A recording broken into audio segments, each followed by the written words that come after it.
একটু ফেসবুক আর ইউটিউবটা একটু দেখে জানান যে দুইটা লাইভ ঠিক মতো হয়েছে কিনা, যে কোনো একজন জানালেই হবে। ঠিক আছে, ওকে, ভেরি গুড।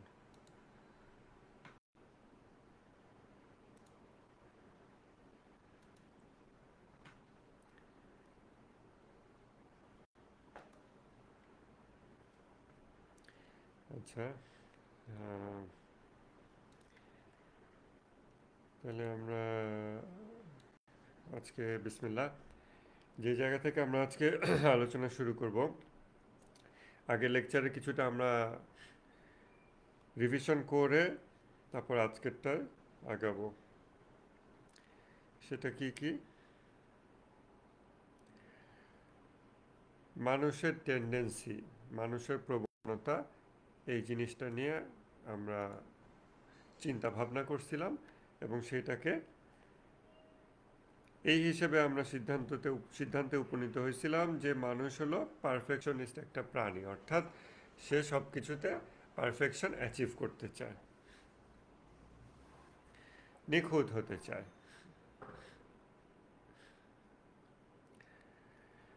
এবং এটা সব মানুষের মধ্যেই কমন।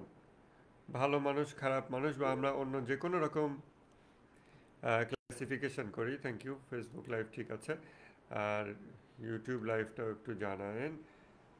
তো অন্য যে কোনো রকম যে কোনো ক্লাসিফিকেশনই আমরা মানুষের করি না কেন, সকল মানুষের এই টেন্ডেন্সিটা কমন যে সে পারফেকশন অ্যাচিভ করতে যায়। এই জায়গাতে ধার্মিক অধার্মিক সবাই সেম।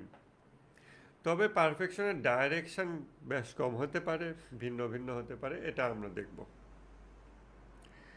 এবং এই যে ভিতর থেকে একটা প্রবণতা আমরা অনুভব করি কামালতের বা পূর্ণতার, পারফেকশনের, এই প্রবণতা থেকে আমরা অ্যাভাইলেবল যত রিসোর্স আছে, অর্থাৎ যা কিছু আপনার হাতে আছে, আপনার সামর্থ্যের মধ্যে আছে, তার সবই আপনি প্রয়োগ করতে চেষ্টা করেন। এখন কি কি রিসোর্স আমাদের হাতে থাকে, এটাকে আমরা কোন দৃষ্টিতে ক্লাসিফাই করব?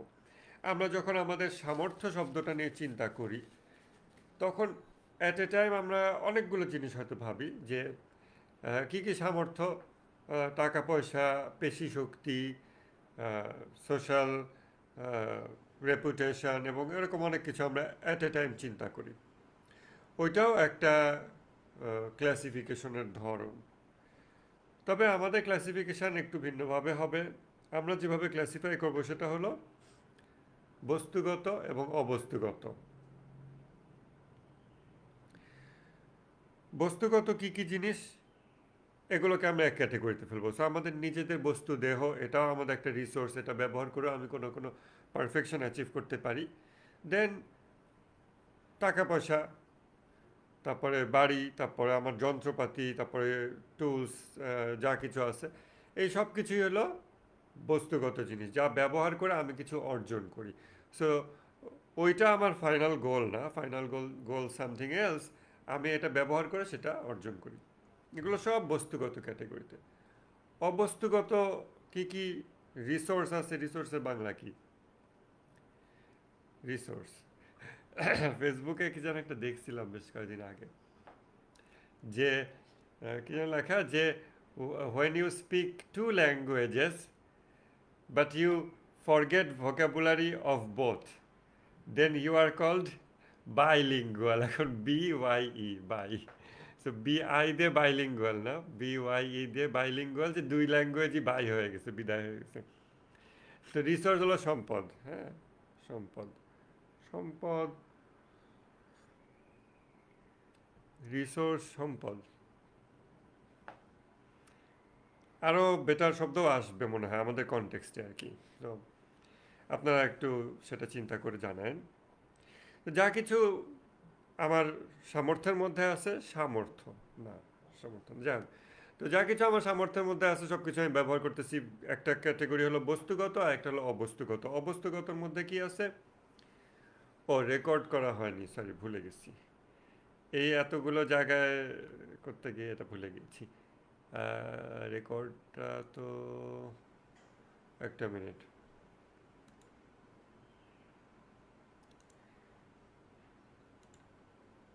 ওকে, আমরা যেহেতু ইউটিউবে ডিরেক্টলি লাইভই দিচ্ছি, সো বিসমিল্লাহ। আমরা বস্তুগত এবং অবস্তুগত দুই রকম রিসোর্স দেখতেছি। বস্তুগত রিসোর্স যা যা এখন আমরা সবগুলোকে এক ক্যাটেগরিতে চিন্তা করতে পারবো। সো অর্থ, সম্পদ এবং নিজের শারীরিক সক্ষমতা এগুলো। অবস্তুগত হচ্ছে ধরেন এই আমার কারো উপর প্রভাব আছে, মানুষজন আমার কথা মেনে চলে, সো ওইটাকে আমি ব্যবহার করে 10টা মানুষকে ডাইরেক্ট করতে পারি যে এটা করো। তারা আমার জন্য কিছু একটা অর্জন করে দেয়, হাসিল করে দেয়। এটাও একটা অবস্তুগত রিসোর্স।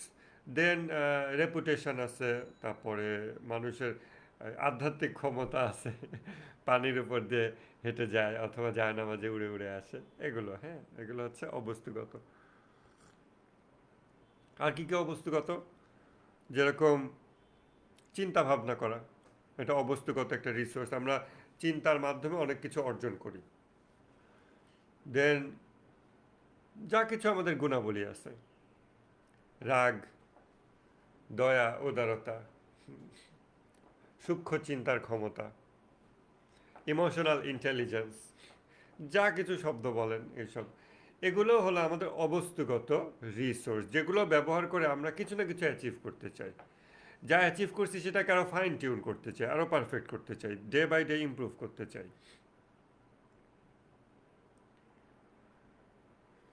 এইভাবে আমরা ক্লাসিফাই করব।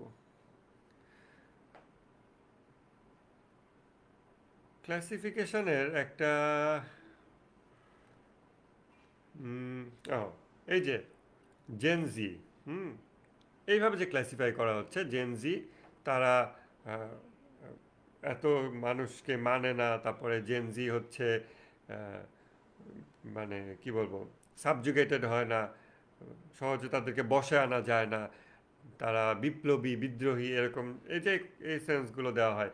তারপরে জেনজি শব্দটা আমরা যখন জানলাম রিসেন্টলি যে এটাকে একটা জেনারেশনকে জেনজি বলে, তারপরের জেনারেশনকে জেন আলফা বলে মনে হয়। এর আগের জেনারেশন কি, তো এখন আমি যে কোন জেনারেশন এটা জানতে হলে আমার এখন আহ, একদম নতুন যারা তাদেরকে জিজ্ঞাসা করতে হবে যে আমি ভাই কোন জেনারেশন। এটা আরেকটা গল্প মনে পড়লো যে গ্রামে এই ওই যে বিয়ের পরে শ্বশুরবাড়ি গেছে, গিয়ে এখন সে হলো যেই পিচ্চির খালু হয়েছে আর কি, এই লোক যে বিয়ে করছে, এখন সে এর সাথে করে বাজারে গেছে।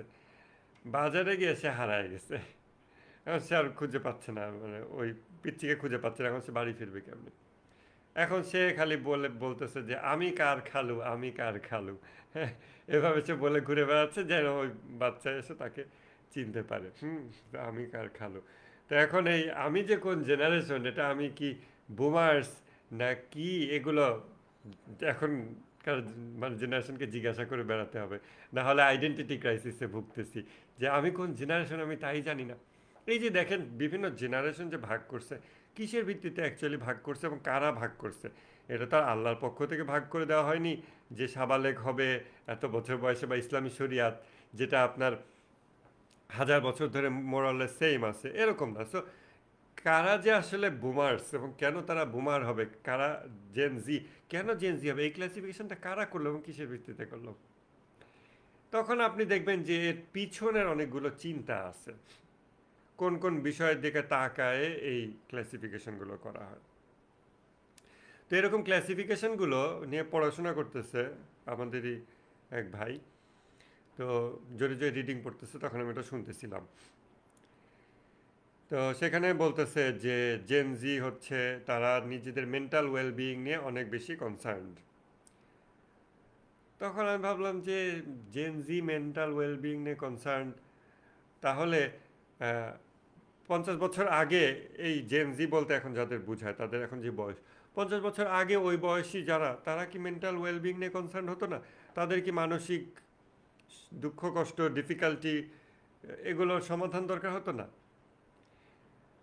তখন হইতে পারে যে এই যে যারা এই ক্লাসিফিকেশনটা করছে যে অবজারভেশনের ভিত্তিতে, যে জেনজি নিজেদের মানসিক মানে আমার ভালো থাকতে হবে, I don't care everybody else. I don't care this, I don't care that, I care about myself. এই যে সেলফ টেক কেয়ার করার যে বিষয়টা জেনজির আছে বলা হচ্ছে, এটা যে অবজারভেশন থেকে আসছে সেটা একটা ব্যাপার কি এরকম হয়ে থাকতে পারে কি না আপনারা চিন্তা করে দেখেন, যে হয়তো 20-30 বছর আগের এই বয়সী যারা ছিল তারা লাইফে অনেক বেশি পেইন এবং ডিফিকাল্টি বা এমন এমন পেইন এবং ডিফিকাল্টিস নিতে পারতো, যে এই পেইন এবং ডিফিকাল্টিগুলো এখন জেনজি নিতে বোঝা বহন করতে অস্বীকৃতি জানাচ্ছে, যে এটা আমার মেন্টাল ওয়েলবিংয়ের জন্য ক্ষতিকর, আমি এই পেইন নেব না, একাডেমিক পেইন হোক, সোশ্যাল পেইন হোক, এগুলো আমি নেব না, আমি লোড নেব না, আই রিভল্ট, আই রিজেক্ট। তো সেগুলো আগের মানে সিমিলার বয়সের মানুষ, যাদেরকে হয়তো বুমার্স বলবে বা আরও সামথিং এলস বলবে, তারা যখন ওই বয়সে ছিল তারা আবার ওই সব পেইনগুলো নিত, তারা তাই বলে তোমার বয়সে আমরা এই করতাম সেই করতাম। তো চিন্তা করে দেখেন, মেবি এখনকার জেনারেশন যেই লোডগুলো নিচ্ছে না মেন্টাল ওয়েলবিংয়ের কথা বলে, হতে পারে যে ওই লোড নেওয়ার জন্য যে পজিটিভ ইনপুট তার ভিতরে রেগুলার আসা দরকার, ওই ইনপুটগুলো অফ হয়ে গেছে, যেই কারণে এই বিশেষ বিষয়ে লোড, মেবি একাডেমিক রেজাল্ট, সমাজে আমাকে প্লাস অমুক তমুক, এগুলো সে নিতে পারতেছে না, সে সুইসাইড করতেছে অথবা সে বেয়াদবি করতেছে, যেটাই হোক। তো এই লোডগুলো যে সে নিতে পারবে, নিতে পারার জন্য তার যেই মানসিক জোর মানুষের আসে কোথা থেকে? নামাজ কালাম থেকে আসে, পিতামাতার সাথে সুসম্পর্ক থেকে আসে, নিয়মিত মায়ের কণ্ঠস্বর শুনলে তার থেকে আসে, এগুলো সাইকোলজিস্টরা বলে। এরকম বিভিন্ন উৎস থেকে মানুষের ভিতরে মানসিক জোর এবং শক্তি এগুলো তৈরি হয়। সো আজকে থেকে 30 বছর আগে যাদের বয়স এরকম জেনজির বয়স ছিল, তাদের হয়তো মানসিক পজিটিভ এনার্জি যত চ্যানেল এবং সোর্সে তাদের ভিতরে আসতো, যার ফলে তারা অনেক ভার বহন করতে পারতো, এই সোশ্যাল লোড, অমুক লোড, তমুক লোড। এখনকার জেনজির কি ওইসব চ্যানেল অফ হয়ে গেছে কিনা, যার ফলে তাদের এই লোডগুলো, এই পেইনগুলো নেওয়ার মতো স্ট্রেংথ আর ভিতরে নাই, যার ফলে অন দি আউটসাইড আমরা তাদেরকে অবজার্ভ করতেছি যে তারা খুব বিদ্রোহী, তারা গুরুজনরা একটা কিছু চাপাই দিলেই মানে না। সো খুব ভেরি গুড ট্রেট আমরা বলতেছি, খুব ভালো যোগ্যতা মনে করতেছি, কারণ আমরা দেখতেছি বড়রা খারাপ কিছু চাপাই দিচ্ছে, সে এটা বিদ্রোহ করতেছে। বাট আসলে কি ভিতরে তার লোড নেওয়ার ক্ষমতা কমে গেছে কিনা, যেটাকে আমরা আবার ভুল ইন্টারপ্রিট করতেছি যে বিদ্রোহী, বিপ্লবী, বীর মুজাহিদ হতে পারে। এগুলো চিন্তা ভাবনার বিষয়। কিন্তু এই যে ক্লাসিফাই করে দিল, জেনজি হলো মেন্টাল ওয়েলবিংয়ের ব্যাপারে কনসার্ন, অ্যাজ ইফ আগের জেনারেশন মেন্টাল ওয়েলবিংয়ের ব্যাপারে কনসার্ন ছিল না। কি দেখে কনসার্ন ডিক্লেয়ার করে দিচ্ছে? কারণ সে রিজেক্ট করতেছে। এইরকম বিভিন্ন মানুষ বিভিন্নভাবে ক্লাসিফাই করে। তো এই যে ভার্সিটিতে একটা ছাত্র এটা পড়তেছে, এটা একজন ছাত্র পড়তেছে তা না, এটা তো অনেক ছাত্র পড়তেছে, হাজার হাজার ছাত্র পড়তেছে, তারা এভাবেই চিন্তা করা শিখতেছে, কিন্তু তারা আরেকটু ভিন্নভাবে চিন্তা করা প্র্যাকটিস হচ্ছে না, বা আরও ইনডেপথ চিন্তা করার প্র্যাকটিস হচ্ছে না, যে কেন এই জেনারেশন লোড নিচ্ছে না, রিজেক্ট করতেছে, কেন আগের জেনারেশন রিজেক্ট করে নাই, কারণগুলো কি কি। এটা তারা বলে বিদ্রোহী জেনারেশন, জাস্ট লেবেল করে দিলে আবার ইয়াং জেনারেশন বা জেনজি তার চেয়ে খুব খুশি হয়ে যায়, হ্যাঁ যা আমাদের সামথিং একটা পরিচয় তৈরি হয়েছে। এগুলো ভাষা এবং এরকম অনেক ভুলভাল ক্যাটেগরাইজেশন, ক্লাসিফিকেশন চারিদিকে দেখবেন, এবং আপনি যদি সতর্ক না থাকেন এই ধরনের ভুলভাল ক্লাসিফিকেশন আপনার ব্রেনকে ট্রেন আপ করে ফেলবে। তখন আপনিও তাদের চিন্তা কাঠামোর মধ্যে চিন্তা করবেন, থট ফ্রেমওয়ার্কের মধ্যে চিন্তা করবেন, যেই থট ফ্রেমওয়ার্ক আপনার না, এটা আরেকজনের। আপনার নিজের একটা থট ফ্রেমওয়ার্ক হোক, আমি বলতেছি না আমারটা আপনার কপি করতে হবে, বা ইরান থেকে কপি করতে হবে, বা অমুক হুজুরেরটা কপি করতে হবে, বা এখান থেকে কপি করতে হবে, বাট আপনার থট ফ্রেমওয়ার্কটা কোথায়? ইভেন থট ফ্রেমওয়ার্ক বলে যে একটা বিষয় আছে, এই গভীরতায় চিন্তা করে না এবং করতে দেওয়া হয় না, ছাত্রদেরকে ওইখানে যেতে দেয় না। তো ছাত্ররা একই বাক্য 10 বার গ্যায়া গ্যায়া করে করে পড়তে থাকে, আর ওভাবে করে সে তার নিজের ব্রেনকে ভুলভাল ট্রেন আপ করতেছে, যেটা আরেকজনের থট ফ্রেমওয়ার্ক খুব ডিফিকাল্ট জিনিস। তা আমরা কিভাবে ক্লাসিফাই করবো আমাদের রিসোর্সকে, যে আমার কি কি রিসোর্স আছে? আমরা ক্লাসিফাই করব বস্তুগত এবং অবস্তুগত। বস্তুগতর মধ্যে আবার ক্লাসিফাই করব, অবস্তুগতর মধ্যে ক্লাসিফাই করব। এই শ্রেণী বিভাগ শ্রেণীবিন্যাস আমরা আমাদের মতো করে করব, এবং আমাদের শ্রেণীবিন্যাসের উৎস কী বা ক্রাইটেরিয়া কি, প্রিন্সিপল কোথা থেকে আসে। আমাদের শ্রেণীবিন্যাসের প্রিন্সিপল আসবে ইরফান থেকে, আধ্যাত্মিকতা থেকে, কোরআন থেকে, ইসলাম থেকে। সেই সোর্স, সেই প্রিন্সিপল এবং ক্রাইটেরিয়া থেকে আমরা যখন আমাদের available human resource, all the resources that are available to human being, এটাকে যখন আমরা ক্লাসিফাই করব, শ্রেণীবিন্যাস করব, তখন আমরা বস্তুগত এবং অবস্তুগত, জাহের এবং বাতেন, ভিজিবল এবং ইনভিজিবল, এই দুই ভাগে ভাগ করব। তারপরে আমরা দেখব যে আমার ভিজিবল কি কি আছে, ইনভিজিবল কি কি আছে।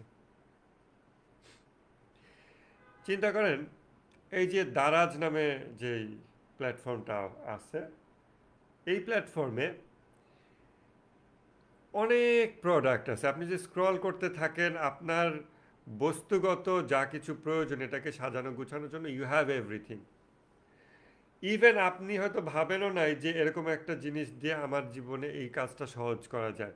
বাসার একটা কোনো কাজ, বা ওয়াশরুমে বা বেডরুমে বা জুতায় বা সামথিংয়ে কিছু একটা ছোটোখাটো প্রোডাক্ট আপনি দেখে বললেন, বাহ, it will make my life easy.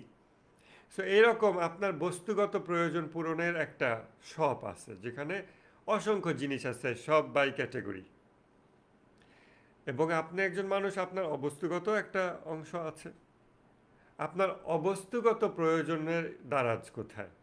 যেখানে ঢুকলে আপনার অবস্তুগত প্রয়োজনের আপনি একটা লিস্ট দেখবেন, যে এখানে ঢুকলে আমি আরও ফ্রেন্ডলি হব, এখানে ঢুকলে আমি আরও স্টিঙ্কি হব, এখানে ঢুকলে আমি এরকম হব। এই প্রোডাক্টটা পারচেস করলে অবস্তুগত প্রোডাক্ট, এবং সেটা পারচেজের নিয়মও নিশ্চয়ই ভিন্ন হবে। এবং এরকম একটা জায়গা কোথায়? এরকম কি হইতে পারতো না? তো এইসব এই ধরনের বুদ্ধি আমার যখন মাথায় আসে, আমি কারোর সাথে শেয়ার করলে পাগল বলে হয়তো। কিন্তু দেখেন, দারাজের মতো একটা জিনিস তো কেউ না কেউ ইমাজিন করছে। এরকম একটা অ্যাপ চিন্তা করেন তো, একটা ওয়ান স্টপ শপ, যেখানে আসলে আপনার অবস্তুগত যা কিছু, তার শপিং আপনি করতে পারবেন। Browse by category, directly search করা, রিলেটেড প্রোডাক্টস। যেমন গাদাবের সাথে রিলেটেড কি কি আসবে? আপনারা গত বছর গাদাবের উপর ক্লাস করছেন, দেখি তো গাদাবের নোটটা এখানে আছে কিনা। হ্যাঁ, বের হয়েছে, দাঁড়ান। গাদাবের সাথে কি কি আসবে? ধৈর্য, তারপরে সহ্য ক্ষমতা, তারপরে সংযম, তারপরে একাগ্রতা, তারপরে অলসতা, তারপরে জালিমের জুলুমের কাছে মাথা নত করা। এরকম এরকম আরও অনেকগুলো আসবে, আপনাদের মনে আছে? হ্যাঁ, এরকম অনেকগুলো ছিল।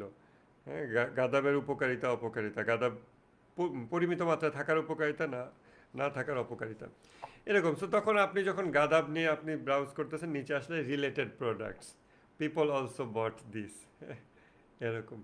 তো এইভাবে যদি কেউ বলে দিত যে তোমার গাদাব নিয়ে সমস্যা বা অ্যাঙ্গার ম্যানেজমেন্টের সমস্যা হচ্ছে, এর সাথে জড়িত 10টি আসপেক্টেও কিন্তু তোমার প্রবলেম হবে এই জিনিসগুলো, বা তোমার এই ভালো গুণটা আছে, তাহলে তোমার এই পাশের আর অ্যাডিশনাল এই 10টা জিনিস you can immediately achieve them.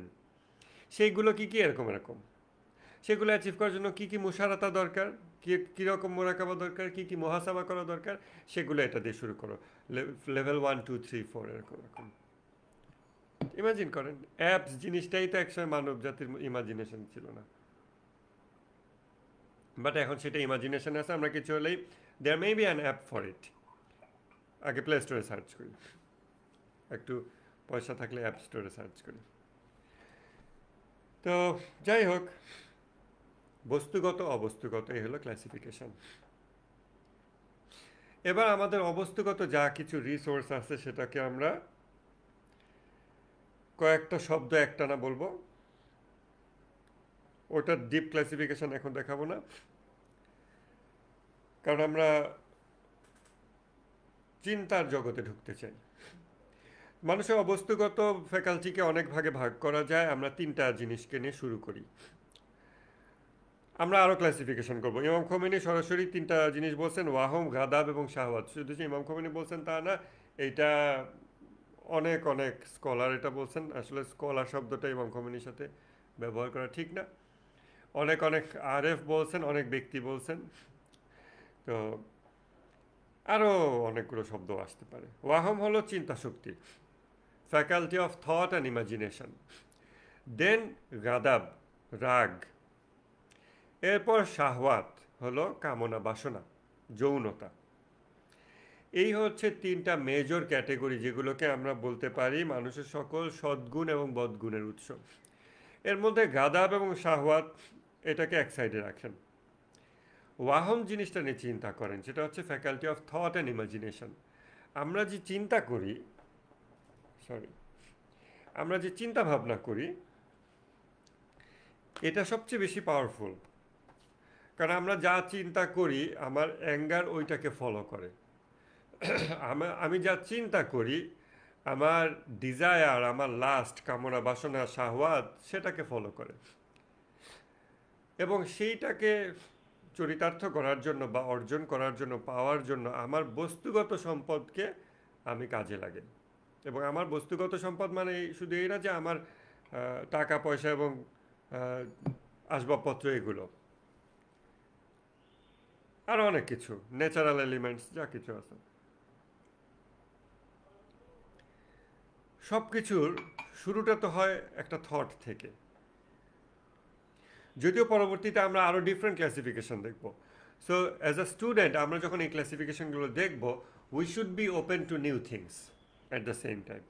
একটা জিনিস এখন বলছি মানে এটাকে স্ট্রিক্টলি ধরে বসবেন যে ওয়ান ডাইমেনশনাল না, এই ডাইমেনশনও থাকবে। There may be other dimensions as well, একমাত্রিক, দ্বিমাত্রিক, ত্রিমাত্রিক এবং বহুমাত্রিক।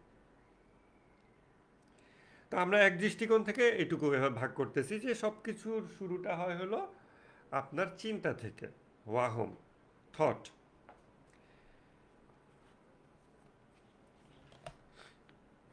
অতএব এই জায়গাতে আমাদের ফোকাস দেওয়া দরকার। আমরা যখন ওই যে গত ক্লাসে বলছিলাম যে একটা বাচ্চা দেখে তিনজন তিনটা কাজ করতেছে, বাজারে গিয়ে দেখে, আমরা দেখি সবাই একই কাজ করতেছে, সেটা কি? রিজিকের জন্য পরিশ্রম করতেছে। তারপর আমরা আরও ক্লাসিফাই এভাবে করতে করতে আমরা আরও আরও বার্ডস আই ভিউ পেতে থাকি, আরও উপর থেকে দেখতে থাকি বিষয়গুলোকে। এখন আমরা যখন কোনো কনফ্লিক্ট এগুলো নিয়ে তাকায় দেখি ফেসবুকে বা আমাদের সোশ্যাল এনভায়রনমেন্টে, যখন দেখি যে এই যে কোনো না কোনো ইস্যু নিয়ে মানুষ, সিগারেট খাওয়া নিয়ে এটার পক্ষ বিপক্ষ অনেক অনেক ইস্যু আসবে। সিগারেট খাওয়ার কথাটা বলে আপনার হয়তো এখন স্মরণ করতে পারতেছেন কি ইস্যু হয়েছিল, কিন্তু 2 দিন আগের ইস্যুটা আপনাদের স্মরণে নাই, এবং 2 মাস আগের ইস্যুও স্মরণে নাই। 2 মাস আগে, ঠিক আজকে থেকে 60 দিন আগে কী ছিল ফেসবুকে, হট টপিক কোনটা ছিল, এরকম। তো এরকম অনেক কনফ্লিক্ট আমরা দেখি যেগুলোরকে একটা একসাথে একটা মুখোমুখি, সিমিংলি আনরিলেটেড, অনেক অনেক রকম এরকম মনে হয়। তো অনেক খুচরা খুচরা জিনিস আমরা দেখতে পাই। এই সবগুলোকে আমরা যদি ওই যে বাচ্চা গিয়ে বাজারে গিয়ে দেখে 3 জন না 30 জন 30টা কাজ করতেছে, কিন্তু আমরা দেখি একটা কাজ করতেছে। তো যখন আপনি নিজেকে একটু সময় দেবেন এবং সুযোগ দেবেন চিন্তা করার জন্য, যেটা ইমাম খোমেনি বলছেন যে সাইর ওয়া সুলুক এর প্রথম ধাপ হচ্ছে চিন্তা ভাবনা করা, গভীরভাবে চিন্তা করা, কন্টেম্পলেশন, ধ্যান করা। ধ্যান মানে মোরাকাবা যেটা আমরা বলি সেটা না, দুইটা আসলে লাইন অনেক ক্ষেত্রে ব্লার। চিন্তা ভাবনা করা, তো এই মুহূর্তে আমরা চিন্তা ভাবনা করতেছি। এইভাবে চিন্তা ভাবনার জন্য নিজেকে কিছুটা সময় দেন, কারণ আপনি যখন স্ক্রলিং করতেছেন আপনার চিন্তা গাইডেড হচ্ছে অন্য মানুষদের লেখা কন্টেন্ট দ্বারা, অ্যাক্টিভলি গাইডেড হচ্ছে। সো আপনি যে সাবকনশিয়াসে গিয়ে নিজের বিগত 15-20 বছরের জ্ঞান, চিন্তা, অনুভূতি, অবজারভেশন এগুলোকে একত্র করে যে নিজে একটা চিন্তার পথ পরিক্রমা তৈরি করবেন, এটা সুযোগ পাচ্ছে না। কারণ আপনি একটা লেখা পড়েন, সাথে সাথে এটা একটা রিয়াকশন তো আপনার ভিতরে জেনারেট করতেছে। এই জন্য যদি 5 মিনিট পড়েন, 5 মিনিট চিন্তা করেন। আর যদি আপনার চিন্তাটা পিওরলি এই ফেসবুকের একটা পোস্ট দ্বারা গাইডেড হয়, তাহলে আপনি বুঝবেন যে আপনাকে খেলানো হচ্ছে। আপনি মনে করতেছেন আপনি খেলতেছেন, বাট আপনাকে খেলানো হচ্ছে। এটা পার্থক্য আছে।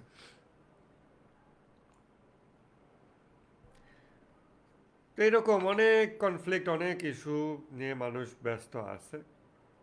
এগুলোকে যখন আমরা পিছনে যেতে থাকবো, আমরা হয়তো এগুলোকে এক ক্যাটেগরিতে দেখতে পাবো। এবং এই সব কিছুর গোড়ায় হলো চিন্তা।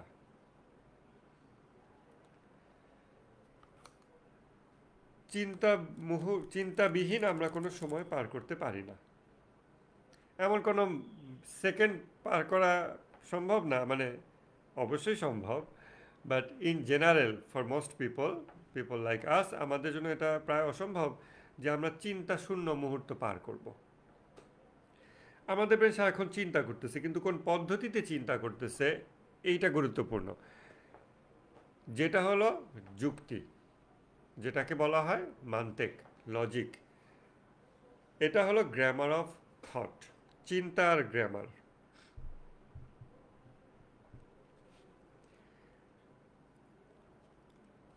এই মান্তেক নিয়ে আমাদের রেগুলার পড়াশোনা করতে হবে। এটা চেহালা দিছে, মান্তেকের আলাদা মানে টপিক নাই।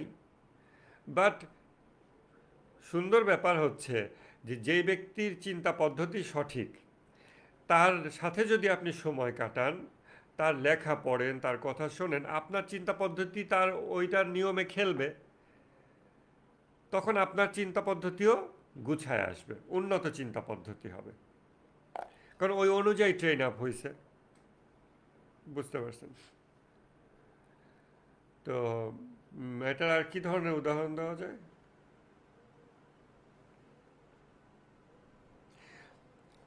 এই যে মানুষ যে ব্যায়াম করে, ব্যায়াম করার সময় একজন যদি ইনস্ট্রাক্টর থাকে যে ভালো বোঝে, সে তখন দেখা যাবে 2 হাতে 10 কেজি 10 কেজি সমান ওজন দিয়ে ট্রেন আপ করাচ্ছে। কিন্তু যে ভালো বোঝে না, যে কেয়ারলেস, সে আপনার হাতে একটা 5 কেজি ধরাই দিল, আরেক হাতে 10 কেজি ধরাই দিয়ে বললো এটা নিয়ে তুমি এখন 10 মিনিট এইগুলা হাতে হাতে উঠাবা এবং নামাবা। তার ফলে আপনার কিন্তু ইমব্যালেন্স তৈরি হলো শরীরে। এই জন্য গায়রে ইনসানে কামেল, যারা ইনসানে কামেল না, কমপ্লিট হিউম্যান বিইং না, পারফেক্ট হিউম্যান বিইং না, অথবা ইভেন কামালত বা ইনসানে কামাল কনসেপ্টে যদি কেউ বিশ্বাস নাও করে, সেও অ্যাটলিস্ট এটুকু জানে যে চিন্তা, ভালো চিন্তা, উন্নত চিন্তা এবং নিচু চিন্তা। কারো কারো চিন্তা পদ্ধতি ভালো, কেউ কেউ পরিষ্কারভাবে চিন্তা করতে পারে, কেউ কেউ গোলায় ফেলে, কেউ কেউ দেখেন আওয়ামী স্বৈর শাসনের সাথে একাত্তর, স্বাধীনতা, এগুলোকে এমনভাবে জড়ায় ফেলে, এগুলোকে সে আলাদা করতে পারে না। কেউ কেউ ধরেন জামায়াতে ইসলামের সাথে ইসলামকে এমনভাবে জড়ায় ফেলে যে এটা যে কোনো কোনো জায়গায় আলাদা হওয়ার সুযোগ আছে, এটা সে ভাবতে পারতেছে না। এরকম অনেকে জড়ায় ফেলে, কিন্তু আবার যারা জড়ায় ফেলে না, তারা তখন আদেল হয়, ন্যায়পরায়ণ হয়। তাদের কথা যদি আপনি শোনেন, তাদের লেখা যদি পড়েন, তাদের সাথে বেশি সময় কাটান, আপনার স্ক্রলিংয়ের যদি তারাই আসতে থাকে, তাদের এক একটা লেখা, মন্তব্য, চিন্তা, এগুলো আপনার ভিতরে আবার পাল্টা চিন্তা তৈরি করে, প্রতিক্রিয়া তৈরি করে। এই পাল্টা প্রতিক্রিয়ার মাধ্যমেই আপনার ব্রেন ট্রেন আপ হচ্ছে।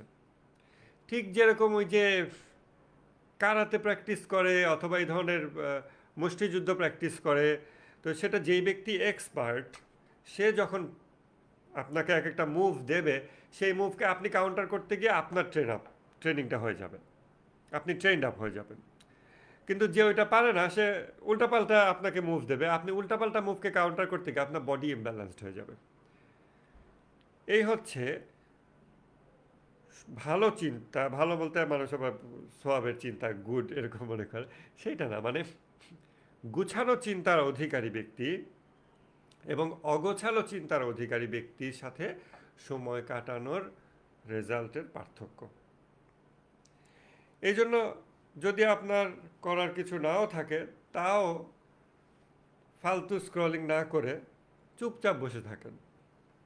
কিন্তু ওই যে ভুলভাল জিনিসের স্ক্রলিং করতেছেন, যেই লোকেরা এগুলা লিখছে, বলছে, যাদের চিন্তা কাঠামো ঠিক নাই, হ্যাঁ, তাদের চিন্তার প্রতিক্রিয়া আপনি জেনারেট করতেছেন, আপনার ব্রেন ওটা দিয়ে এক্সারসাইজ হচ্ছে, ট্রেন আপ হচ্ছে, আপনিও তার মতোই হয়ে যাচ্ছেন। যে যার সাথে থাকে সে তার মতোই হয়। এই জন্য আমাদের চিন্তাকে ট্রেন আপ করার জন্য যারা সুসংহতভাবে চিন্তা করতে পারে, যারা সঠিক পদ্ধতিতে চিন্তা করে, যাদের চিন্তাগত ভুল কম থাকে, ফ্যালাসি না থাকে, এরকম ব্যক্তিদের সাথে সময় কাটানো, তাদের লেখা পড়া, তাদের সব কিছু, এটা আমাদের জন্য উপকারী। এর থেকে বেশি এখানে বলার সুযোগ নাই। কন্টেম্পলেশন অফ দ্য ইমাম খোমেনি বলছেন প্রতিদিন কিছু সময় ডেডিকেট করা কন্টেম্পলেশনের জন্য, প্রতিদিন, যত অল্প সময় হোক না কেন, যত অল্প সময় হোক না কেন, ইমাম খোমেনি বলছেন যত অল্প সময় হোক রেগুলার টাইম দিতে হবে চিন্তা করা। কি নিয়ে চিন্তা করব? চিন্তা তো সারাক্ষণ করতেইছি, যা কিছু হবে যাবি দেখতেছি, স্ক্রলিং করতেছি, চিন্তা করতেছি, চিন্তা থেকে বরং নিজেকে থামায় রাখতে পারতেছি না। আর ইমাম খোমেনি বলতেছে অল্প হলেও চিন্তা করতে হবে। এই চিন্তা হলো গভীর মনোযোগ দিয়ে নিজের অস্তিত্ব নিয়ে চিন্তা করা। এই খুচরা হাজারটা জিনিস থেকে ব্যাকে যেতে যেতে আরও কত ব্যাকে যাওয়া যায়। একটা বাচ্চা দেখে বাজারে 50টা লোক 50টা কাজ করে, সে মনে করে 50টা উদ্দেশ্য, আপনি দেখেন একটা উদ্দেশ্য। তারপর আপনি আরও ব্যাকে যান, আরও ব্যাকে যান, এভাবে যেতে যেতে আপনি কিসে উপনীত হন? আপনি এক্সিস্ট্যান্সের ক্লাসিফিকেশনে উপনীত হন, যে এক্সিস্ট্যান্স দুই প্রকার, পসিবল এক্সিস্ট্যান্স আর এসেনশিয়াল এক্সিস্ট্যান্স, মুমকিনুল উজুদ আর ওয়াজিবুল উজুদ।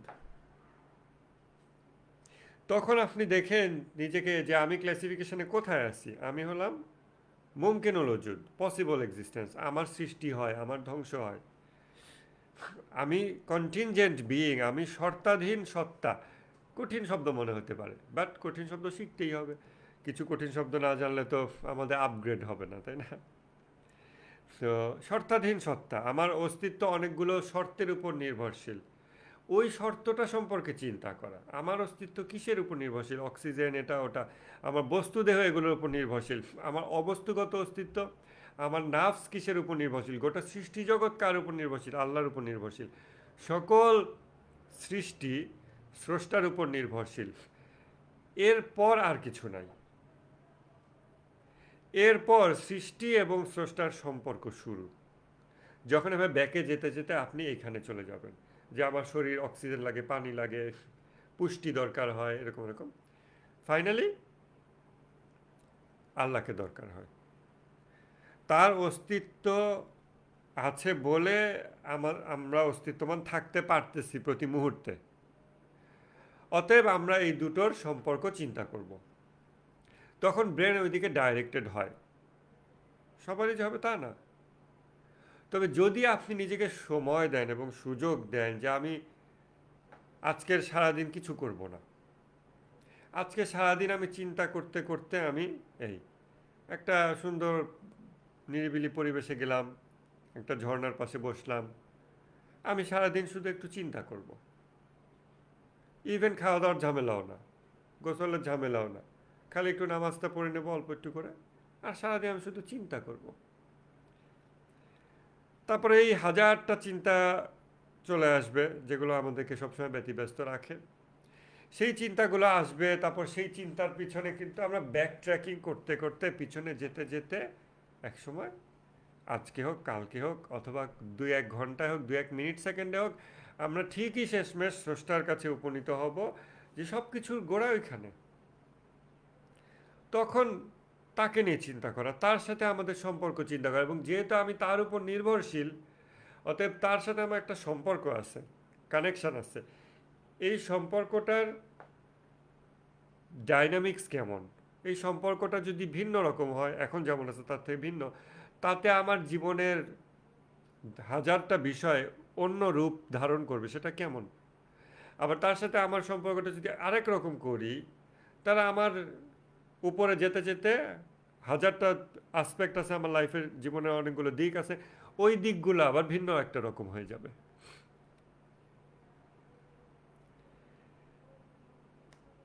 এইভাবে কন্টেমপ্লেশনের মূল উদ্দেশ্য হবে স্রষ্টার সাথে নিজের সম্পর্ক, এবং এই সম্পর্ক বিভিন্ন রকম হয়। অভিযোগের সম্পর্ক, চাওয়া পাওয়ার সম্পর্ক, এটা চাই সেটা চাই, দায়িত্বের সম্পর্ক, অনেক রকম হয়। দায়িত্ব নিয়ে চিন্তা করাটা ইমাম খোমেনি বলছেন যে রবের প্রতি তোমার দায়িত্ব নিয়ে তুমি প্রতিদিন একটু করে চিন্তা করো, প্রতিদিন। এটা হওয়া উচিত শুরু, এবং এটা যে শেষ হয়ে যাবে কোনো দিন তা না, বরং এটা চলবে, পাশাপাশি আরও অন্য অনেকগুলো বিষয় একটু একটু করে অ্যাড হবে। বাট শুরুটা হবে দায়িত্ব নিয়ে। কেন? দায়িত্ব হলো আইন, বাধ্যবাধকতা। আর বাধ্যবাধকতা আইন মানেই হলো বাঁধ, রেস্ট্রিকশন। আর বাঁধ মানেই হলো এসেন্স অফ হিউম্যানিটি। মানবতার নির্যাস হলো প্রবৃত্তিতে বাঁধ দিতে পারা। এটাই হচ্ছে মানবতার নির্যাস। অতএব প্রতিদিন কিছুটা টাইম ডেডিকেট করা এবং রোজায় এই অভ্যাসটা গড়ে তোলা সবচেয়ে সহজ। এই যে আমরা চেহেল হাদিস ক্লাস করতেছি, আমরা যদি প্রতিদিন এটা কন্টিনিউ করি 40 দিন পর্যন্ত, আল্লাহ তৌফিক দিলে, আমাদের একটা প্র্যাকটিস হয়ে যাবে যে আমরা ডেইলি রবের সাথে আমাদের সম্পর্ক নিয়ে চিন্তা ভাবনায় একটু সময় ব্যয় করলাম। এবং আমি যে দ্বান্দ্বিক সত্তা, আমার যে দ্বন্দ্ব কাজ করতেছে সবসময় ভিতরে, এই দ্বন্দ্বের মধ্য দিয়েও আমি কিভাবে করে তার সাথে আমার সম্পর্কের দিকে মনোযোগ নিয়ে যেতে পারি এবং অন্য সব কিছু থেকে নিজেকে কাট অফ করতে পারি, সেই জন্য এইটা একটা প্র্যাকটিস হবে। প্রতিদিন কিছু সময় ডেডিকেট করতে হবে, যত অল্পই হোক। ডেডিকেটেড মানে 100%। 100% এটার জন্য। যেই মুহূর্তে আমি এই বিষয় নিয়ে চিন্তা করতেছি, ওই মুহূর্তে আমি আর কিচ্ছু করতেছি না, অন্য কিছুই না। আর এই প্র্যাকটিসটা, যেমন আমরা মোরাকাবার কথা বিগত চেহারা দিতেও বলছি, কেউই করে নাই, পরে প্র্যাকটিক্যালি সামনাসামনি বসে যখন মোরাকাবা আমরা করালাম, তখন অনেকে করা হলো। একইভাবে এই কন্টেমপ্লেশন যে ধাপটা বা চিন্তা ভাবনা করা, এই ধাপটা এখন আপনারা শুরু করতে পারেন। এই চেহেল হাদিসের মাধ্যমে আপনারা এটার প্র্যাকটিসটা তৈরি করতে পারেন। কিভাবে? এই ক্লাসটা যতক্ষণ হবে 100% মনোযোগ, অন্য কিছু করব না। আমি 1 ঘন্টা 1.5 ঘন্টা নিজেকে পুরোপুরি ডেডিকেটেড রাখবো এই জন্য, অন্য কোনো চিন্তাও আসতে দেব না, এবং আমি গভীরভাবে এই বিষয়গুলো বোঝার চেষ্টা করব, টোটালি ফোকাসড, যেটা হলো জ্ঞান অর্জনের আদব।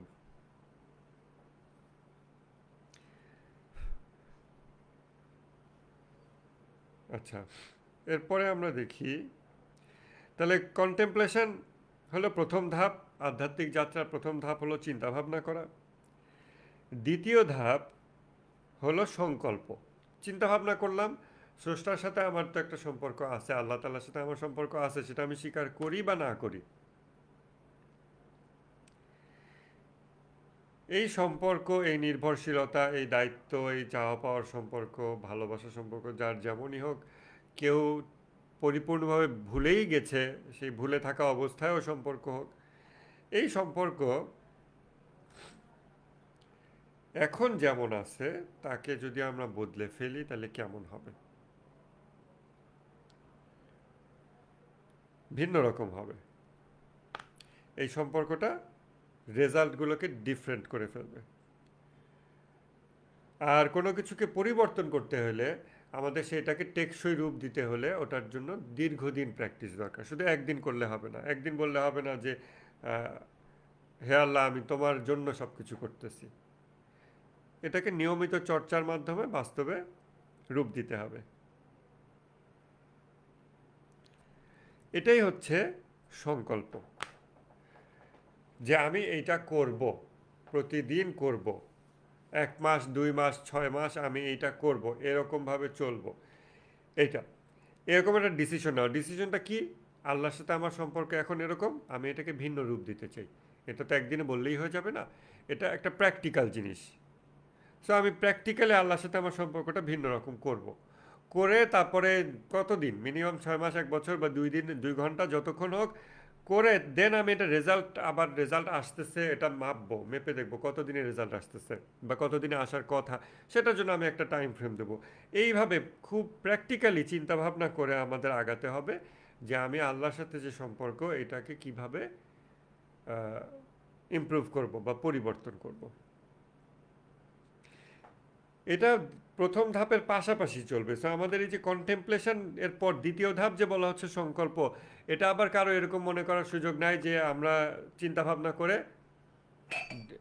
উই আর ডান উইথ, আর লাগবে না। না, চিন্তা ভাবনা শেষ নয়, আপনার গভীরভাবে চিন্তা ভাবনা করা এটা সবসময় কন্টিনিউ হবে।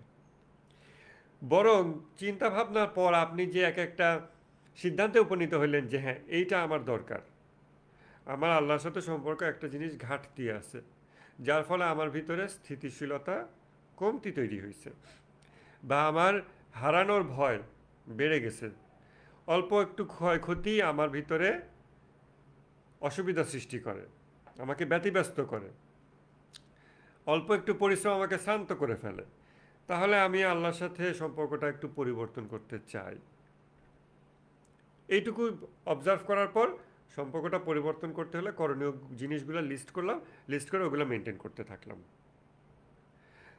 তারপরে যে আমার চিন্তাভাবনা করা কন্টেম্পলেশন ধাপ যে থেমে গেল তা না, কন্টেম্পলেশন ধাপ চলতে থাকলো এবং সে আমার নিজেরই ব্যক্তি জীবনের আরেকটা ইস্যু খুঁজে পেল, এবং সেই ইস্যুকে ব্যাকট্র্যাক করতে করতে গিয়ে দেখলো এটাও আসলে আল্লাহর সাথে আমার সম্পর্কের যে ডাইনামিক্স, ওই সম্পর্ক ভিন্ন রকম হলে আমার এই সমস্যাটাও সমাধান হয়ে যায়।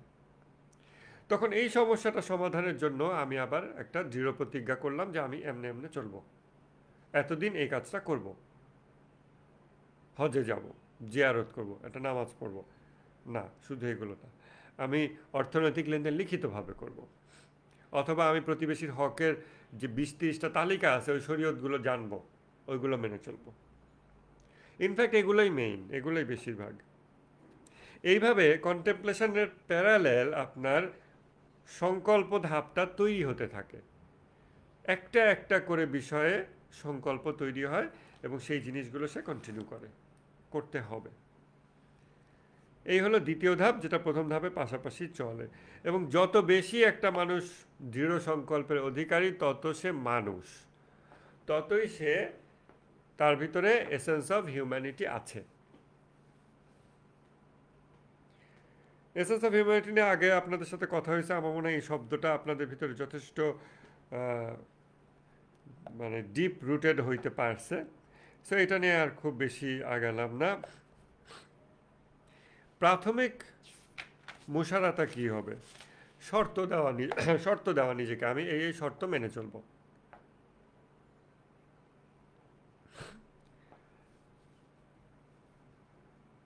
প্রাথমিক শর্ত হবে 100% গুণামুক্ত জীবন, সকল ফরজ কাজ করা। এইটা বারবার বলাই লাগবে, এটা না বলে হবে না, এটা ছাড়া সম্ভব না।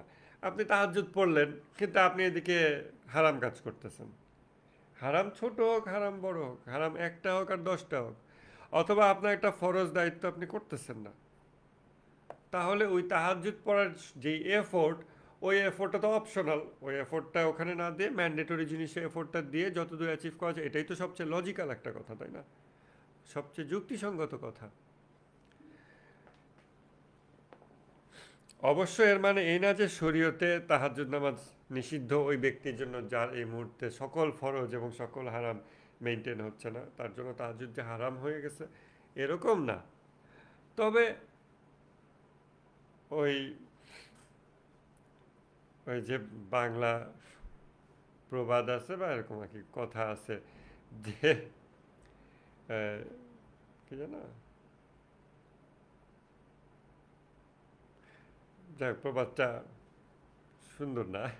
প্রবাদটা মানে কথাটা একটা এরকম যে মানে পিছনে শরীরের পিছনের দিকে কাপড় নাই কিন্তু সে মাথায় ঘোমটা দিচ্ছে, পিছনের দিকে কাপড় উঠায় নিয়ে মাথায় ঘোমটা দিচ্ছে, এই ঘোমটা দেওয়ার কি মানে? ওদিকে তো আরেকদিকে তার শরীয়ত লঙ্ঘন হয়ে যাচ্ছে। ওইটা মেনটেন করাটা বেশি জরুরি।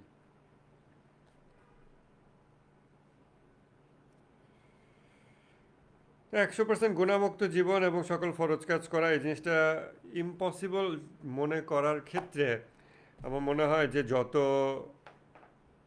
মানে ডিফিকাল্ট লাইফ তত এটাকে ইম্পসিবল মনে হয়। ডিফিকাল্ট ইন টার্মস অফ শরিয়া মেনে চলার ক্ষেত্রে যার জীবন যে যত ডিফিকাল্ট করে ফেলছে, যে মানুষ অনেক রকমভাবে ডিফিকাল্ট করতে পারে মানুষ, মনে করেন একটা উদাহরণ হচ্ছে অনেক ফ্রেন্ড সার্কেল, বন্ধু বান্ধব, যে একটা অন্যায়ের দিকে আহ্বান করে, সাথে সাথে আমি সেই অন্যায় আহ্বানে সাড়া দিচ্ছি।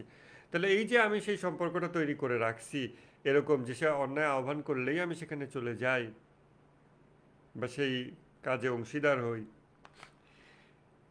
এবং আমি যদি ওই জায়গাতে মেহনত করে ওই দেওয়ালটা আবার গড়ে না তুলি, ওইটা কিন্তু, ওই দেওয়ালটা কিন্তু নাই, ওটা ওভাবেই আছে। মেবি আমার সেই দুষ্ট বন্ধু আমাকে মন্দ কাজে ইনভাইট করতেছে না, অন্যায় কাজে ইনভাইট করতেছে না, বাট 10 বছর পরে যদি আমাকে অন্যায় কাজে ডাকে, আমি যদি ওই দেওয়ালটার মধ্যে গড়ে তুলতে না পারি, মেরামত করতে না পারি, ডাকলে আমি দেখা যাচ্ছে অন্যায় সাড়া দিচ্ছি। এখন একটা মানুষ যদি তার সার্কেল, ফ্রেন্ড সার্কেল, সোশ্যাল সার্কেলগুলোতে এরকম অনেক অনেক কিছু তৈরি করে রাখে, হতে পারে তার পরিবার তাকে বিভিন্ন অন্যায় কাজে বলে, যেটা ইভেন আমাদের সোসাইটিতে অ্যাকসেপ্টেড, কিন্তু অ্যাকচুয়ালি ইসলামের দৃষ্টিতে অন্যায় কাজ সে করতেছে, তার একটা বাঁধ ভাঙতেছে। তার বন্ধু বান্ধব তাকে বিভিন্ন ধরনের অন্যায় কাজে প্ররোচিত করে, তার পরিবেশ, প্রেক্ষাপট, বয়স, সার্বিকতার সাপেক্ষে এক এক ধরনের অন্যায় প্ররোচিত করে, সে সাথে সাথে ওগুলোতে সাড়া দেয়। এইভাবে তার চারিদিকে যদি সে এরকম অনেকগুলো রিজন তৈরি করে রাখে শরিয়া লঙ্ঘন করার, যে রিজনগুলো তাকে একটু পুশ করলেই সে শরিয়া লঙ্ঘন করতে থাকে,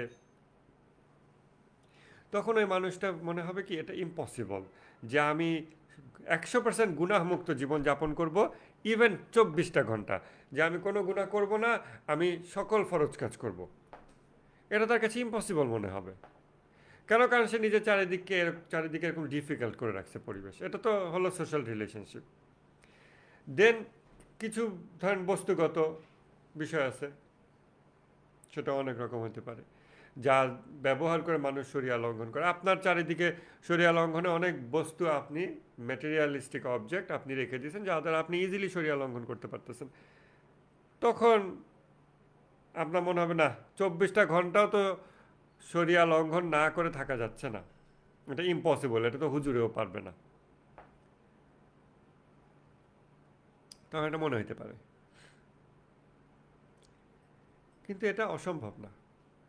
ওই পরিবেশটা চেঞ্জ করে ফেলেন, ওই অবজেক্টগুলোকে দূর করার, ওই বিষয়বস্তু যা কিছু আপনাকে গুনাহ ফ্যাসিলিটেট করে বা ফরজ ওয়াজিব পালন করতে বাধা সৃষ্টি করে, সেই বিষয়গুলো চেঞ্জ করেন, দেখবেন একটা দিন 24 ঘন্টা 100% গুণামুক্ত, সরই গুণা যেগুলো শরীয়তি গুণা, এগুলো মুক্ত জীবনযাপন করা যাচ্ছে এবং সকল ফরজ কাজ পালন করা যাচ্ছে। এখন যেহেতু আমাদের জ্ঞান কম, আমরা মনে করি যে আমরা মনে করি যে ফরজ হলো 5 ওয়াক্ত নামাজ আর রমজানের রোজা, ব্যাস, আর কি। তো এটা এটুকু যদি হয়, অনেকে বলবে হ্যাঁ ভালোই তো, এটা করা যায়। এর চেয়ে বেশি জানলে তো আবার সমস্যা, কারণ জানার পরে না মানলে হইল বিপদ। অথচ এই ধরনের ব্যক্তিগত বিষয় যেগুলো, নামাজ, রোজা, এগুলো, এই জিনিসগুলো ছোট বিষয় একটা মানুষের যোগ্যতা গড়ে তোলার ক্ষেত্রে, মানুষের গুণের বিকাশের জন্য। যত গুণের বিকাশ তার দরকার, আমি বলতেছি না যে নামাজ রোজা কোনো গুণের বিকাশ ঘটায় না, প্রচুর গুণের বিকাশ নামাজ রোজার মাধ্যমে হয় যদি প্রপারলি সেটা পালন করা হয়। কিন্তু নামাজ রোজা আমরা প্রপারলি পালন করতেছি না বা করতে পারতেছি না কেন, আমাদের ইনভেস্টিগেট করা উচিত। এবং যেহেতু মানুষের চর্চার মাধ্যমেই গুণের বিকাশ ঘটে, চর্চা ছাড়া কোনো গুণের বিকাশ সম্ভব না, অতএব চর্চা আপনার মানুষের সাথেই করতে হবে। আপনি যে কোনো গুণ বলেন, যে কোনো মানবীয় গুণ বলেন, এটা আপনি তো একা একা করতে পারবেন না। নিজেকে দয়া করলাম, নিজের উপর রাগ হলাম, নিজের বিরুদ্ধে নিজে জিহাদ করলাম, অবশ্য করা যায়, বাট সেটা মানুষকে সাথে লাগে। মানুষ ছাড়া আপনি কিছু করতে পারবেন না। সোশ্যাল রিলেশনশিপ লাগবে আপনার গুণের বিকাশের জন্য, যে কোনো যে কোনো গুণ। অ্যাঙ্গার ম্যানেজমেন্ট, আপনার অ্যাঙ্গার সৃষ্টি তো উপকরণ থাকতে হবে। আপনার মানুষ যদি আশপাশে নাই আসে যে আপনার ভিতরে অ্যাঙ্গার সৃষ্টি করে, তাহলে আপনার অ্যাঙ্গার কন্ট্রোলের গুণ তৈরি হবে কেমনে? এইভাবে সামাজিক শরীয়ত অনেক বেশি গুরুত্বপূর্ণ ইন্ডিভিজুয়াল শরীয়তের চেয়ে। সামাজিক শরীয়ত যদি বলা হয় 10টা লিস্ট করতে, আর ব্যক্তিগত শরীয়ত 10টা লিস্ট করতে, আমরা মনে হয় ব্যক্তিগত শরীয়ত থেকে খুব কুইকলি লিখে ফেলতে পারবো। অজুর ফরজ কয়টি, নামাজের ফরজ কয়টি, রোজার ফরজ কয়টি, গোসলের ফরজ কয়টি, এগুলো। হজের নিয়ম কয়টি, হজের ফরজ কয়টা, তারপরে সুন্নত কয়টা, মুস্তাহাব কয়টা, এরকম এরকম প্রচুর মানুষ বলতে পারবো আমরা। কিন্তু ওই অত সংখ্যক সামাজিক শরীয়ত যদি বলতে হয় যে 25টা বা 30টা সামাজিক শরীয়ত বলো, অর্থনৈতিক লেনদেনের ফরজ কয়টি, পারিবারিক ফরজ 10টি বলো, অমুক 20টি বলো, প্রতিবেশীর সাথে 20টা বলো, রাজনৈতিক 10টি ফরজ বলো, আমরা জানতেছি না। অথচ আমাদের বেশিরভাগ প্রয়োজনীয় গুণ ওইগুলোর মাধ্যমেই হয়। কি প্রয়োজন? আমার যত সমস্যা সেটা তো মানুষের সাথে চলতে গিয়ে, আর মানুষের সাথে চলতে গিয়ে যে সমস্যা হয় সেইগুলোর সমাধানও মানুষের সাথে চলার মাধ্যমে করতে হবে। Just mode of operation different হবে, মোড অফ এক্সচেঞ্জ ডিফারেন্ট হবে, ভিন্নভাবে মানুষের সাথে আমি আচরণ করব, তাহলে আমার ওই গুণটা ভিন্ন রূপ লাভ করবে। সামাজিক শরীয়ত আমাদের কোথায়? আমি একটা জিনিস দেখাতে চাই। হ্যাঁ, একটু দাঁড়ান, আপনারা থাকেন, দেখি তো কিছু সামাজিক শরীয়ত।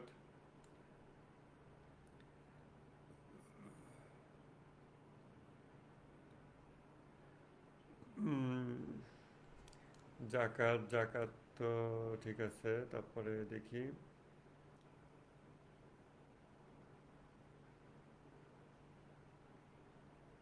দেখি প্রপার্টি হায়ার করার বিধান কি, প্রপার্টি লিজ করার শরীয়ত কি কি, তারপরে ইসলামে বৈধ কন্ট্রাক্ট কত রকম হয়, বাসা বাড়ি ভাড়া নেওয়ার বিধান কি, তারপর বাসা বাড়ি যদি ধ্বংস হয়ে যায় সেক্ষেত্রে লিজের চুক্তি কি হবে, হায়ার্ড প্রপার্টি ডিস্ট্রয় হয়ে গেলে কি হবে, জবরদখলকারীর সাথে সম্পর্ক কি কীরকম হবে, সব জমি জবরদখলকারী, তবে এরকম জমি নিয়ে এরকম অনেক কিছু আছে। তারপরে যদি কেউ কারো কাছে ধরেন একটা পশু পাখি রাখে, সেটার ক্ষেত্রে কি হবে বিধান, তারপরে বেতন দেওয়ার ক্ষেত্রে বিধান কি হবে,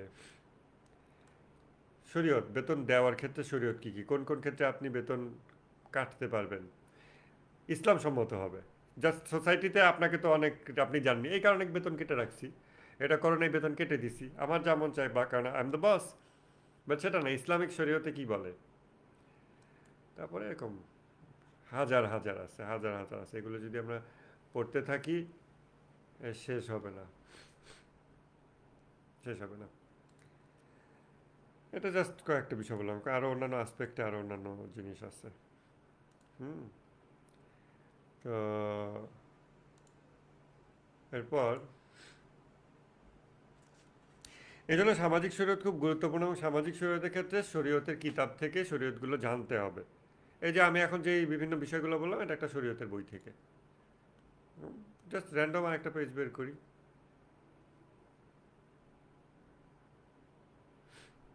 খুতবা কয়টা দেওয়া যাবে, এগুলো তো আমাদের কনসার্ন, হুজুরের ব্যাপার নাকি। তারপরে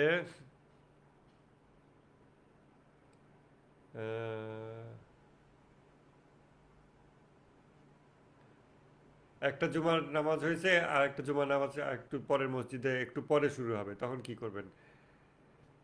তারপরে জুমার নামাজ কাদের উপর ফরজ, এগুলো তো অনেকেই জানেন, সবার উপরে ফরজ মনে করে হয়তো, বাট আরও আছে, এটা শেষ না, আমি সোশ্যালি এগুলো বলি। ও, এই এই এই এই বইয়ে শুধু ইয়েগুলো আছে, নামাজ রোজা আছে, দাঁড়ান আর একটা বের করি। হ্যাঁ, দ্বিতীয় খণ্ড থেকে দেখি।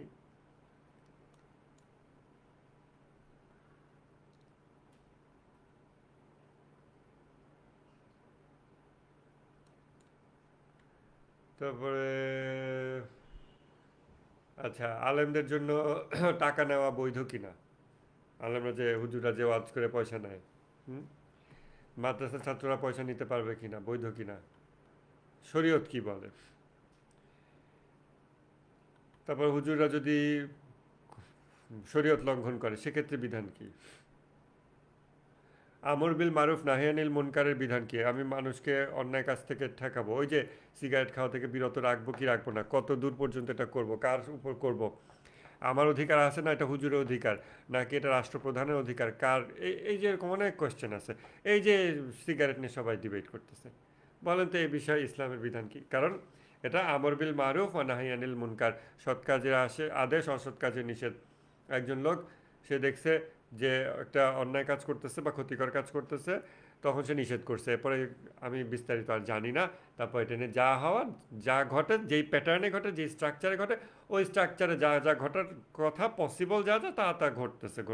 So I am not interested into those details, কারণ আমি জানি সিস্টেম্যাটিকভাবে ওটা কী কী কত রকম হইতে পারে।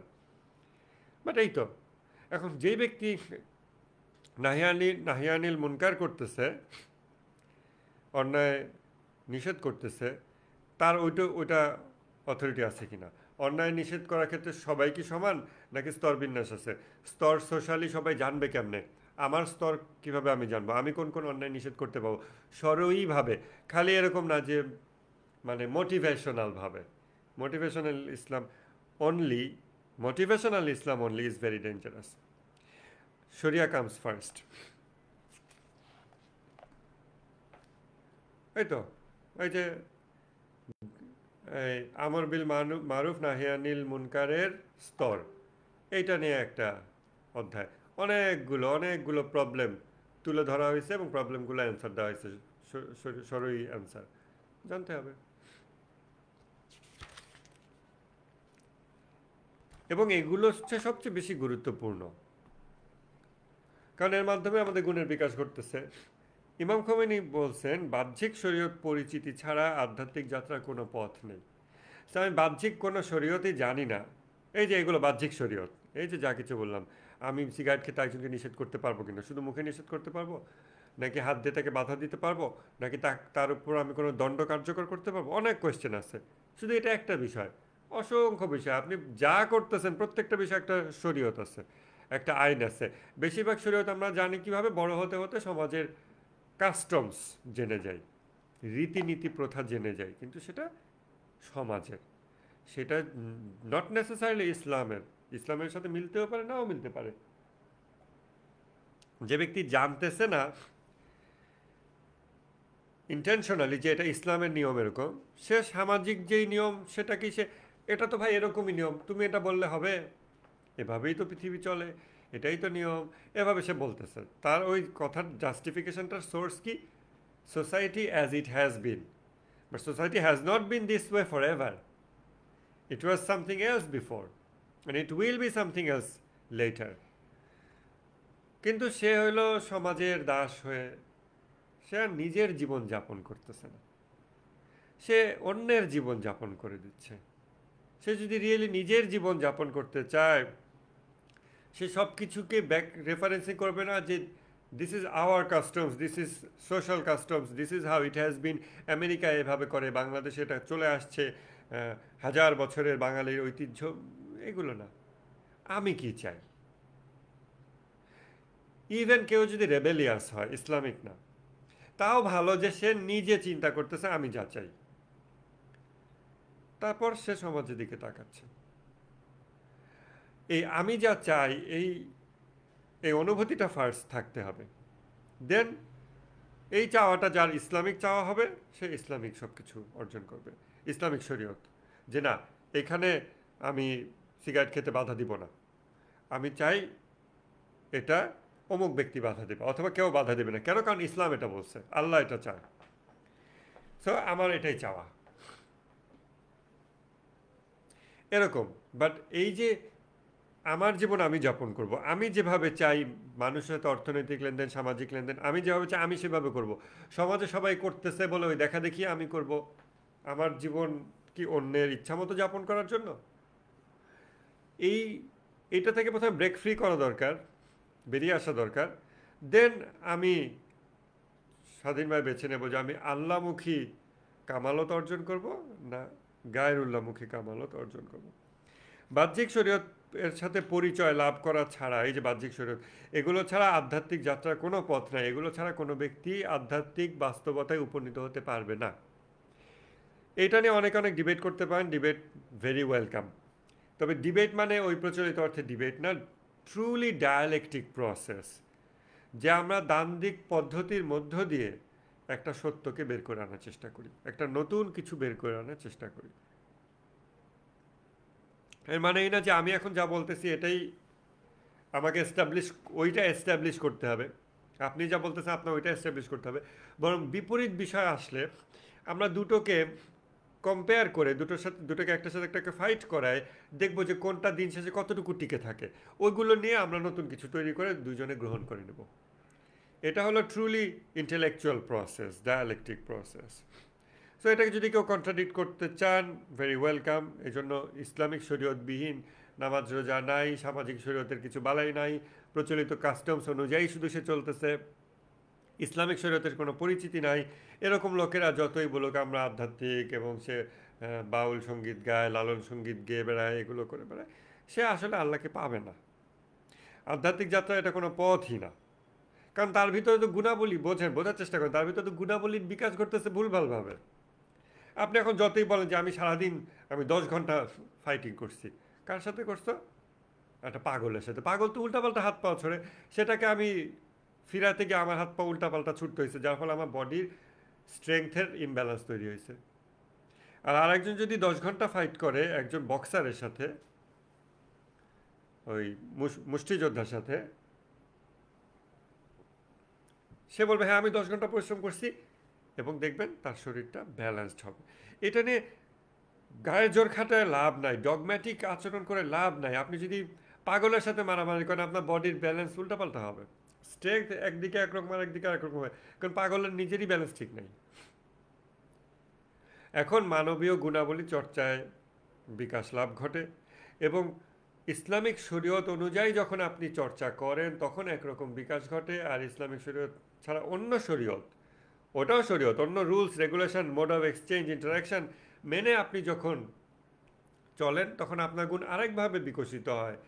আল্লাহকে চেনার জন্য, পাওয়ার জন্য, বোঝার জন্য, খোদা প্রেম এর জন্য, খোদার দিদার লাভের জন্য নিশ্চয়ই বিশেষ বিশেষ রকম গুণের বিকাশ আল্লাহ তাআলা পছন্দ করেছেন। নাহলে শরীয়ত দেওয়ার, ইসলামিক শরীয়ত দেওয়ার কোনোই মানে হয় না। শরীয়ত যে যেমনে হোক, সব শরীয়তে দিয়েই যেমনে তোমার ভিতরে গুণের বিকাশ ঘটে, ইমব্যালেন্স যেমন হোক, তুমি আল্লাহরে যদি পাবেই, তাহলে আর শরীয়ত দেওয়ার দরকার হয় না, তাহলে ইসলামের কোনো দরকারই ছিল না। পুরো ইসলামের উদ্দেশ্যই হলো এই শরীয়ত দিয়ে মানুষের বিভিন্ন গুণাবলীকে একটা নির্দিষ্ট প্যাটার্নে ট্রেন আপ করা, যেই গুণগুলো সমন্বিতভাবে তাকে খোদামুখী যাত্রায় সাহায্য করে এবং তাকে আল্লাহ চিনতে হেল্প করে।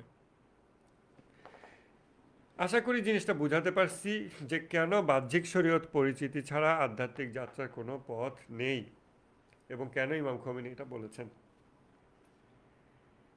শরীয়ত ছাড়া উন্নত নৈতিকতা অর্জন করা সম্ভব না। আমরা 2-3 মিনিটের মধ্যে ক্লাসটা শেষ করতেছি ইনশাল্লাহ। শরীয়তের যত এসেন্স, এই যে ভণ্ড আধ্যাত্মিক ব্যক্তি যারা, হ্যাঁ ভণ্ড সাধু, আমাদের নামাজ রোজা লাগে না, আমরা আল্লাহর সাথে ডাইরেক্ট কানেক্টেড, হটলাইন, হ্যাঁ, এগুলো ভুল। আপনি কি মনে করেন যারা গান শেখে তারা যত এক্সপার্ট হয়ে যাক না কেন, বা মানে গায়ক গায়িকা হোক না কেন, প্রতিদিন সকালে উঠে তারা গানের প্র্যাকটিস করে, চর্চা ছেড়ে দেবে, ভয়েস নষ্ট হয়ে যাবে।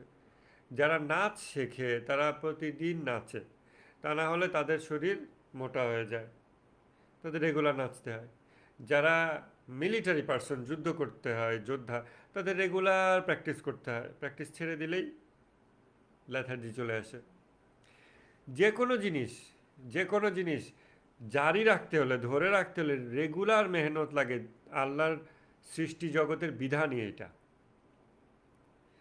তাহলে এটা কিভাবে সম্ভব যে আমরা এক একটা শরীয়তের উদ্দেশ্য জানবো, আরও গভীর জ্ঞান অর্জন করব, তারপরে আমি বলবো আমার আর এটা দরকার নেই। আমার এখন আর নামাজ পড়তে হবে না, আমার এখন আর মানুষের সাথে লেনদেন লিখিত করতে হবে না, কারণ আমি তো এখন আল্লাহওয়ালা হয়ে গেছি। আমি যা বলবো ওটাই আমি করবো, আমার আর লিখে রাখা লাগে না। অন্যদের লিখে রাখা লাগে যে ওরা হয়তো লিখে না রাখলে সে নিজের নফসের জিহাদে পরাজিত ভাবে যে এটা তো লেখা নাই, আমি ওর টাকা ফেরত দিলাম না, আমি এটাকে স্কিপ করব। কিন্তু আমি তো আল্লাহওয়ালা হয়ে গেছি, আমার লেখা লাগবে না। এগুলো ভুল ধারণা, কারণ এভাবে কেউ আল্লাহওয়ালা হয়ে যায় না। আল্লাহওয়ালা থাকতে হয়। হয়ে যাওয়া এবং হয়ে যাওয়া অবস্থাটাকে কন্টিনিউ করা মিন্স থাকা।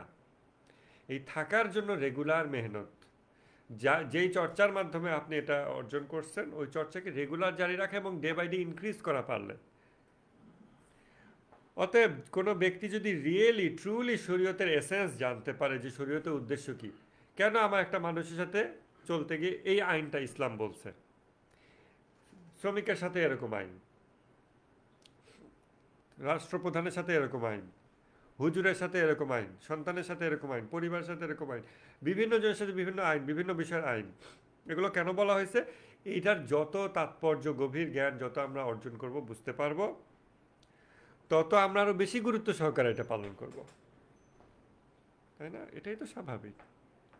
আপনার একটা জিনিস খেয়াল করবেন যে এই আমরা সাধারণ মানুষজন এর মধ্যে যে পরিমাণ ওবিসিটি দেখা যায়, স্থূলতা দেখা যায়, প্রচুর মোটা হয়ে গেছে, 90, 100 প্লাস কেজি ওজন হয়ে গেছে, ডাক্তার সমাজের মধ্যে এরকম পাওয়া যায় না। আমার আজ পর্যন্ত আমি এরকম দেখি না যে প্রচণ্ড মোটা ওই ভুঁড়িটা নিয়ে নিয়ে একজন ডাক্তার এসে বসলো, এই রোগী দেখতেছে কী অবস্থা, এরকম দেখি নাই। একটা জেনারেল একটা স্বাস্থ্যবিধি তারা মেনটেন করতে পারছে। কেন? কারণ স্বাস্থ্য বিষয়ে তাদের একটু গভীর জ্ঞান আছে। সো তারা ওটাকে অটোমেটিক মেনটেন করতে পারতেছে। এমন না যে স্বাস্থ্য বিষয়ে আমার অনেক জ্ঞান অর্জন হয়ে গেছে, আজকে আমি আনলিমিটেড খাবো, আজকে আমি মদ খেয়ে প্রচুর মদ খাবো, লিভার আমার কিচ্ছু হবে না। ভাই, লিভারের নিয়মই হচ্ছে বেশি মদ খেলে ওটা শেষ হয়ে যায়। এই জন্য ভণ্ড সাধু যারা, মিথ্যা সাধক যারা,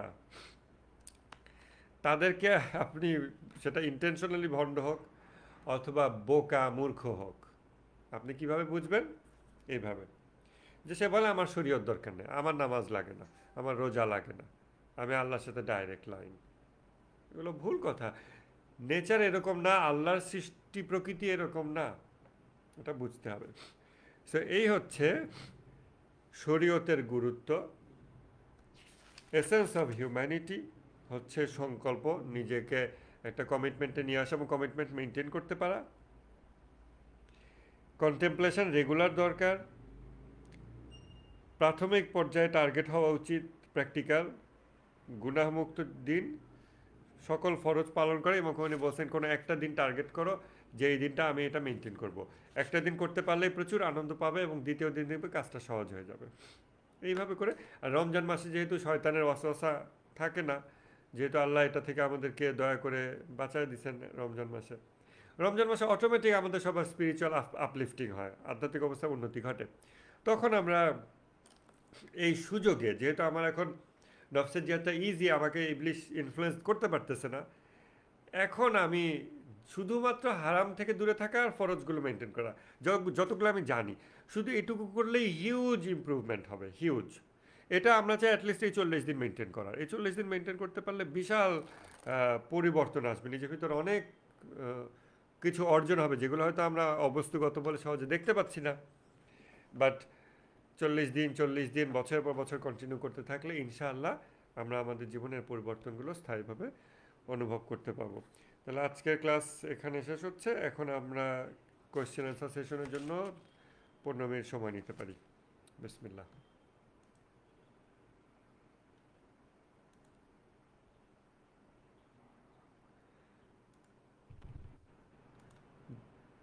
কি আপনাদের কারো কোনো আলাপ থাকলে, চিন্তা ভাবনা থাকলে বলতে পারেন, শেয়ার করতে পারেন।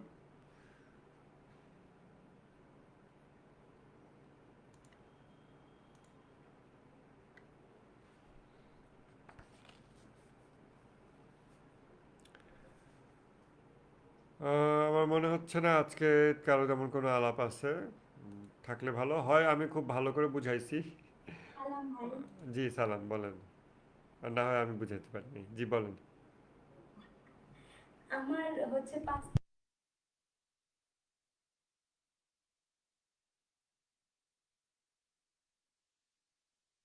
শুনছিলাম যে মেন্টাল ওয়েলবিং নিয়ে জেএনজি হচ্ছে যে অনেক কনসার্ন। এটা নিয়ে হচ্ছে আমার একটা পার্সপেক্টিভ আছে। জি বলেন। হুম।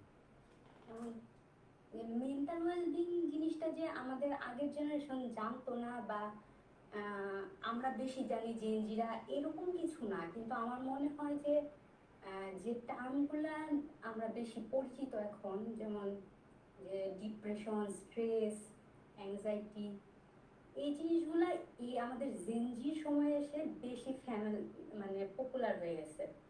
যে জিনিসগুলো আমরা হচ্ছে সোশ্যাল মিডিয়াতে দেখছি বা হুম। আমরা নিজেরা হুম। নিজেরা শেয়ার করছি, বা আমাদের আগের জেনারেশন যারা ছিল ওরা এই টার্মগুলোর সাথে এত পরিচিত ছিল না, এবং ওদের প্রবলেম সলভিং প্রসেস ছিল আরেকটু অন্যরকম। আমাদের প্রবলেম সলভিং প্রসেস আরেকটু অন্যরকম। যেমন বেশিরভাগ মানুষ ওই সময় কি হতো যে ওরা জয়েন্ট ফ্যামিলিতে থাকতো, জয়েন্ট ফ্যামিলিতে ওদের বেশিরভাগ প্রবলেম সলভ হয়ে যেত, এই জিনিসগুলো নিয়ে ওদের হুম। ফ্যামিলির বাইরে হুম। আলোচনা করতে হইতো না। কিন্তু হুম। হুম। আমাদের এই জেনজির সময় এসে আমাদের জিনিসগুলো হচ্ছে যে যেহেতু আমাদের জয়েন্ট ফ্যামিলিতে থাকার তেমন একটা সুযোগ হয় না, হুম। সেহেতু আমরা এই বিষয়গুলো নিয়ে হচ্ছে আহ, কি বলবো, সোশ্যাল মিডিয়াতে অনেক আলোচনা করছি, বা আমাদের প্রবলেম প্রবলেম সলভের জন্য আমরা ডাক্তারের কাছে যাচ্ছি, ফ্রেন্ডের সাথে শেয়ার করছি বা অন্য কারোর সাথে শেয়ার করছি, যে কারণে জিনিসগুলো হয়তো এরকম মনে হচ্ছে যে জেনজিরা মেন্টাল ওয়েলবিং নিয়ে বেশি কনসার্ন, কিন্তু আসলে মানে হয়তো সবাই কনসার্ন ছিল, কিন্তু ওই জিনিসগুলো ফ্যামিলির বাইরে আসতো না জন্য আমরা বুঝতাম না যে ওনারা কনসার্ন কি কনসার্ন না। হ্যাঁ, হ্যাঁ, হ্যাঁ, হতে পারে, হতে পারে। হ্যাঁ, আপনি যেটা বলছেন এটা আমিও মানে এটাও একটা পার্সপেক্টিভ বা একটা আসপেক্ট যেটা আমরা এগ্রি করতে পারি। কারণ এখন অনেক প্রবলেম বাইরে আসতেছে আর কি, যেটা ফ্যামিলির বাইরে আসতেছে। বাট কেন আসতেছে? ওই যে জয়েন্ট ফ্যামিলি একটা প্রবলেম সলভ করে দিচ্ছে, নিউক্লিয়ার ফ্যামিলি সলভ করে দিচ্ছে না। বাট নিউক্লিয়ার ফ্যামিলিরও প্রবলেম সলভ করতে পারা উচিত, পারার কথা। কারণ জয়েন্ট ফ্যামিলিও অনেকগুলো ফ্যামিলির সমষ্টি, ওখানেও কেউ না কেউ প্রবলেম সলভ করার যোগ্য লোক আছে বা ছিল, যার ফলে একটা মানুষের মেন্টাল ডিফিকাল্টিগুলো সে রিজলভ করে দিচ্ছে।